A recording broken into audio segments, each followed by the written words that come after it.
Lectura del Evangelio según San Marcos, capítulo 8, versículos del 27 al 33. En aquel tiempo, Jesús y sus discípulos se dirigieron a las aldeas de Cesarea de Filipo. Por el camino, preguntó a sus discípulos: ¿Quién dice la gente que soy yo? Ellos le contestaron: unos Juan el Bautista, otros Elías y otros uno de los profetas. Él les preguntó: ¿y ustedes quién dicen que soy yo? Pedro le contestó: tú eres el Mesías. Él les prohibió terminantemente decírselos a nadie y empezó a instruirlos. El Hijo del Hombre tiene que padecer mucho, tiene que ser condenado por los ancianos, sumos sacerdotes y escribas, ser ejecutado y resucitar a los 3 días. Se lo explicaba con toda claridad. Entonces Pedro se lo llevó aparte y se puso a increparlo. Jesús se volvió y de cara a los discípulos increpó a Pedro: quítate de mi vista, Satanás. Tú piensas como los hombres, no como Dios. Palabra del Señor. Gloria a ti, Señor Jesús. Espíritu Santo, ilumíname lo que debo aprender y lo que debo enseñar. Muy buenos días a todos. Nos dice el Evangelio de hoy que Jesús y sus discípulos salieron para la aldea de Cesarea de Filipo. Recientemente Jesús había estado en Betsaida, en un pueblo en la orilla norte del mar Galileo. Ahora viaja a las aldeas de Cesarea de Filipo, a unas 25 millas, como 40 kilómetros al norte, al pie del monte Hermón. Esto es lo más al norte que llegará Jesús en sus travesías y simboliza un cambio de dirección significante en su ministerio. Ha estado trabajando en Galilea, un lugar relativamente amigable, sanando y enseñando. Ahora comienza su viaje al sur, hacia Jerusalén, al centro de su oposición y el lugar donde morirá. Y en el camino nos dice la frase: camino es importante en este evangelio. Juan Bautista vino a preparar el camino del Señor y San Marcos, utiliza la palabra odo, el camino, en griego, para recordarnos que Jesús y sus discípulos están en camino a Jerusalén, donde Jesús será crucificado, y van hacia la ciudad de Cesarea, llamada así en honor a César Augusto, el emperador. Entonces, más luego cambiaron el nombre a Cesarea de Filipo para honrar al regidor local Filipo, que es el tetrarca, hijo del rey Herodes el Grande, y para distinguir esta ciudad de otra Cesarea localizada a la orilla del Mediterráneo. Parece un lugar extraño para que Jesús empiece su travesía tan significante. Las raíces de las personas de este pueblo son griegas y romanas, más que judías. Y allí es donde Jesús les hace esta pregunta a sus discípulos: ¿quién dicen los hombres que soy yo? Lo leemos en el versículo 27. Y dicen ellos: Juan el Bautista, Elías, alguno de los profetas. Lo leemos en el versículo 27 y en el 28. Antes, cuando Jesús obraba milagros, la gente especulaba de su identidad y llegó a las mismas 3 posibilidades. La gente piensa de Jesús no como el Mesías, sino como un gran hombre, como los grandes hombres de su historia, que tienen sus propias ideas del Mesías. Y Jesús no entra en ese molde. Piensan del Mesías como un sucesor de David, que echará el ejército romano, restableciendo la gloria de Israel y abriendo paso a otra edad dorada para cumplir sus metas. Esperan que el Mesías utilice una fuerza tradicional o una dominación militar o económica.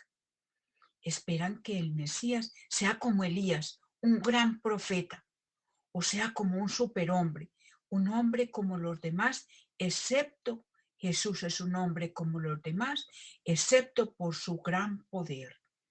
De nuevo, Jesús define poder para significar la atracción de la gente hacia Él mismo a través de su amor. Su amor se expresará en totalidad al cargar la cruz. Y vosotros, continúa el Evangelio en el versículo 29, ¿quién dice que soy yo? Tú eres Cristo, responde, Cristo el Mesías, responde Pablo. Pedro, perdón, les voy a acordar de algo. Antes de continuar con la explicación de San Marcos, él comenzó su evangelio diciendo, principio del evangelio de Jesucristo, en griego Christos, Hijo de Dios. Así estableció a Jesús como ambos, como Cristo y el Hijo de Dios. Continuemos con lo que Pedro respondió. Tú eres el Cristo, el Mesías. Mesías se transcribe del hebreo Mashiach, que significa ungido. Jesús ungía tres grandes grupos de gente, a los sacerdotes, a los profetas y a los reyes. Los judíos ungían tres grupos de gente, a los sacerdotes, a los profetas y a los reyes. Jesús pertenece a cada uno de ellos. Recordemos que Jesús es sacerdote, profeta y rey. Y a eso se debe el título que le damos de Mesías. Y poco antes de la muerte de Jesús, el alto sacerdote preguntará, ¿eres el Cristo, el Hijo de Dios bendito? Y Jesús contestará, yo soy. Continuemos en el versículo 30 y les voy a hacer una aclaración. San Mateo añade un relato de la bendición de Jesús sobre Pedro después de la profesión que él da de Jesús era el Hijo de Dios, pero ni Marcos ni Lucas lo incluye. Así, Pedro cree que Jesús es el Mesías. Pero no será hasta después de la resurrección que Pedro comprenderá cómo Jesús vuelve a definir el papel de Mesías. Entonces Jesús ordena a sus discípulos que no hablen de él a nadie. Y también nos dice que comenzó a enseñarles que el Hijo del Hombre padecerá mucho. En el versículo 31. Así Jesús se refiere a sí mismo como el Hijo del Hombre en vez de Cristo o Mesías, como lo identificó Pedro en el versículo anterior. El título El Hijo del Hombre es más neutral que el título Cristo. El pueblo judío espera que Cristo sea un hombre gran líder y líder militar como David, ya se los expliqué, pero no tiene tales expectativas el Hijo del Hombre. Y dice, y ser reprobado por los ancianos y los príncipes de los sacerdotes y los escribas. Lo leemos en el versículo 31.